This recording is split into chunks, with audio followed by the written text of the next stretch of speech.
A few weeks ago, I received the Soul Emotion Max, a $100 Bluetooth headphone. I thought the headphone was value if you wanted the bassy sound it offers. Today, we will talk about the other product Soul sent me. This is the $130 Emotion Pro, a true wireless earbud. What does this product have that's worth considering? Soul says that the Emotion Pro has every feature you need. The Pro has hybrid active noise cancellation, a dedicated mobile application, multi-point connection with up to 2 devices at once, wireless charging for the included case, and touch controls. Soul claims that the Pro has, quote, superior audio with their signature house sound. They say that the Pro has powerful bass and the ultimate clarity of mid and high frequency ranges. This, of course, gives us very little information. The Emotion Pro is a fairly standard-looking wireless earbud. We have seen this physical design many times while browsing other websites. The Pro is a chunking device. It's bigger than the Peacock Flight, which is a Kickstarter wireless IEM I reviewed last month. However, the Pro does have a sturdy build that is smooth to the touch. This IEM comes with a charging case. The charging case is well built, which is something I wished the Peacock Flight had. Soul promises up to 32 hours of battery life in total. The earbuds come with several silicone ear tips and a USB-C charging cable. Each earbud has its own set of touch commands. The left earbud will adjust volume and activate the relevant voice assistant on your mobile device. The right earbud will control playback and telephone call functions. If you hold your finger on either earbud for a few seconds, you can switch among the noise cancellation modes. This includes ANC on, transparency mode, and ANC off. The Pro does not have sensors to start and stop music when you put in and take them out of your ears. This is a feature I do miss and would have been quite welcome here. As for fit and comfort, the Pro seems to do just fine. It's got a larger profile than most IEMs I use and tends to jut out of my ears. The Pro is fairly light, so it does not typically slip out of its place due to weight. The Pro probably has agreeable comfort, and I personally can wear it for about 2 to 3 hours before needing a break. Overall, the Pro has good build and accessories. The wireless charging ability is a big bonus, I think. If you have a wireless charger at home, it's a nice feature to complement with the Pro. While the Pro is far from the most beautiful looking product, it's a perfectly functional one. To test the Emotion Pro, I paired it with my iPhone 12 Max and the LG V30. I used the stock accessories. I listened to my test playlist on Amazon Music HD. I kept noise cancellation off during the listening test and used the standard tuning in the application. In my opinion, the Pro gets fairly loud. I could generally keep the volume around 70% and rarely needed to go above that. Of course, the levels from your recordings will be different, so just keep that in mind.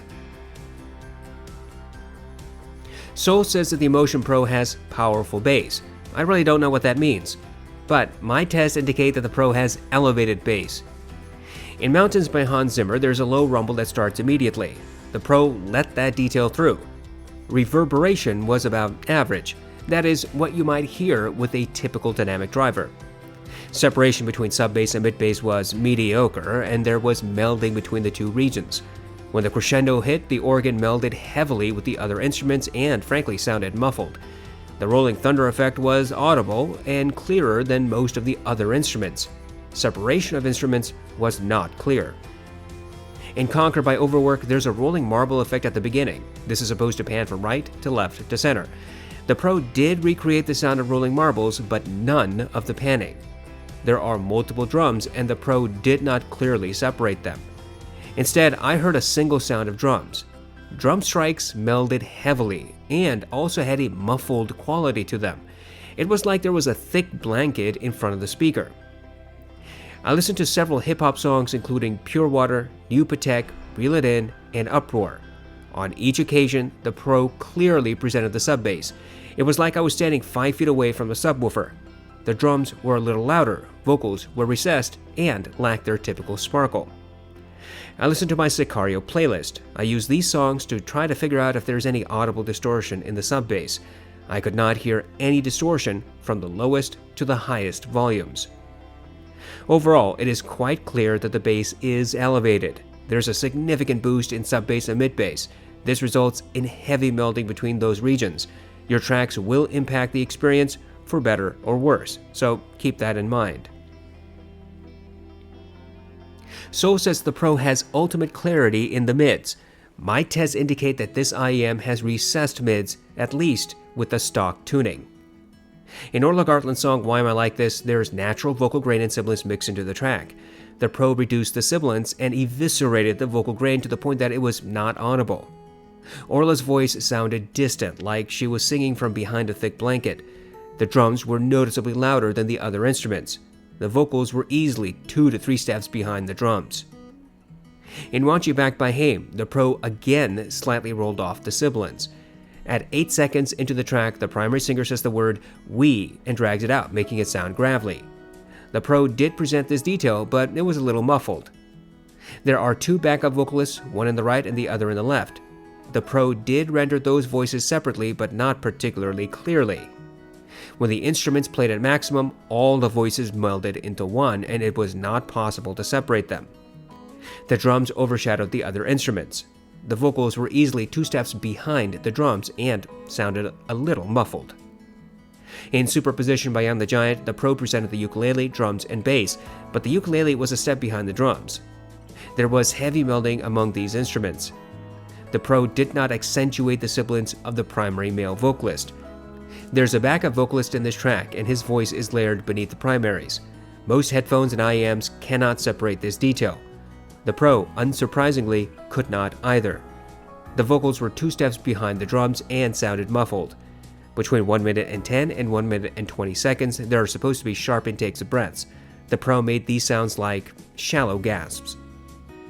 Overall, the mids are quite recessed. Vocals sound distant or muffled. Drums overshadow other elements in a mix. There's a distinct lack of clarity in the mids and heavy melding among all elements. Soul claims the Pro has clear treble. In my experience, the Pro has rolled off treble that is muffled, whilst using the stock tuning. In Scherzo for X-Wings, the Pro did present the brass and horns, but they were not particularly clear. They kind of sounded muffled. Separation of instruments in the mix was difficult to perceive. Higher pitched notes were noticeably rolled off. All instruments sounded like they were being played from behind a wall. The timpani was audible and did not seem to overwhelm the other instruments. The Pro has a stereo left and right rendition. There's no 3D effect, no depth, no verticality, and certainly no width. In Flight from the City, the piano sounded like it was only a few feet away. The bassy notes were overemphasized and heavily melded one to the next. I could just barely hear the pops and sizzles and electric buzzing effects, and what I heard was quite, again, muffled.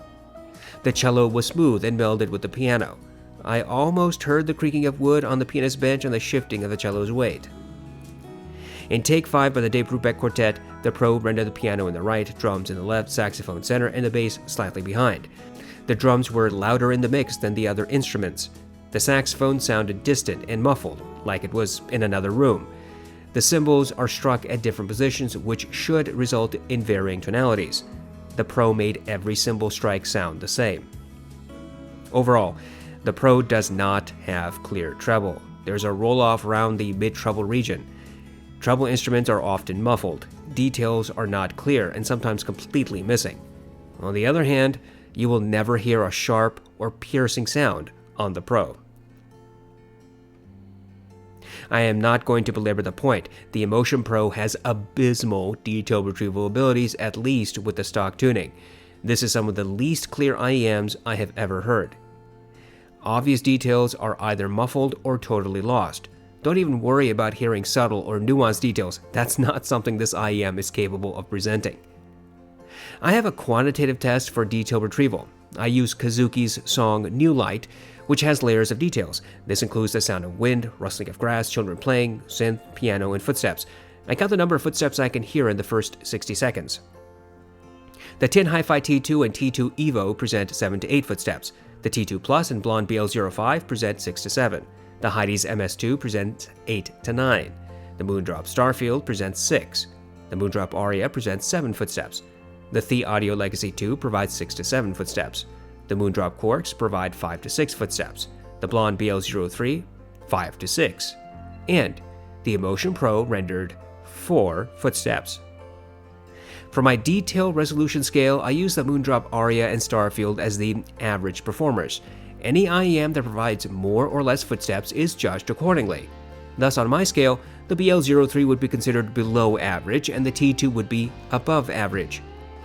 The Emotion Pro's performance here was consistent with the rest of my listening tests. It is well below average in detail retrieval. The Emotion Pro does not have wide soundstage. Frankly, it's a little bit narrow. This IEM does not have width, depth, or verticality. Music is portrayed in a simple stereo left and right method.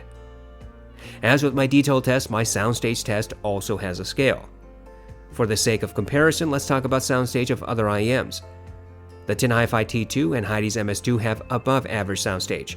The Blonde BL03, BL05S are average at best and perhaps slightly below average in soundstage based on proper fit.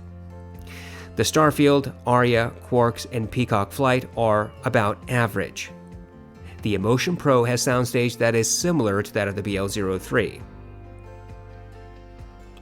I tested the Emotion Pro using its stock EQ tuning, so everything I spoke of this far is directly related to the standard setting on the Emotion Pro. We will discuss the alternative tuning options a little bit later. Simply put, the Pro's stock tuning is bass heavy. It's not your traditional V-Safe signature where the bass and treble dominate. Instead, the Pro's tuning has a significant bass emphasis, recessed mids, and rolled off treble. Both sub-bass and mid-bass are emphasized. There's a lack of clarity in the bass region and little separation. Transience is about average. The bass bleeds into the mids. The mids tend to sound muffled, like there's some substance in front of the drivers absorbing the energy. Separation among mid-centric instruments is not particularly impressive. There's noticeable melding in this region. The treble seems to have a roll-off starting at the mid-treble region. Clarity and separation is often missing. The treble has a very gentle presentation. Detail and soundstage are below average. This, of course, is what I heard on the stock tuning. We will talk about alternative performance when we discuss the mobile application. What I can say is that there is some potential with this IEM. The sound signature Soul chose for its in-house preset is probably not going to make everyone happy. It's a pretty bassy, undetailed, somewhat muffled sound. This might work with your music or personal preference. There is a silver lining to the sound if you find all of this undesirable. Skip to the section about the mobile app if you are interested. The only way to know how a product truly performs is to compare it to others. We need to understand if the newest hyped gear is an actual breakthrough or just a bunch of hot hair. We will compare the Emotion Pro against the Peacock Flight and the Apple AirPods Pro. For this comparison, I again used the stock accessories. I played music on Amazon Music HD through my iPhone 12 Max. The Peacock Flight natively supports AAC, and obviously the AirPods are designed for Apple devices specifically. The Flight has a leaner bass response than the Emotion Pro. The two are pretty different in this regard. The Flight has a slight roll-off in the sub-bass while the Emotion Pro has an emphasis. There's more clarity and separation between sub-bass and mid-bass with the Flight.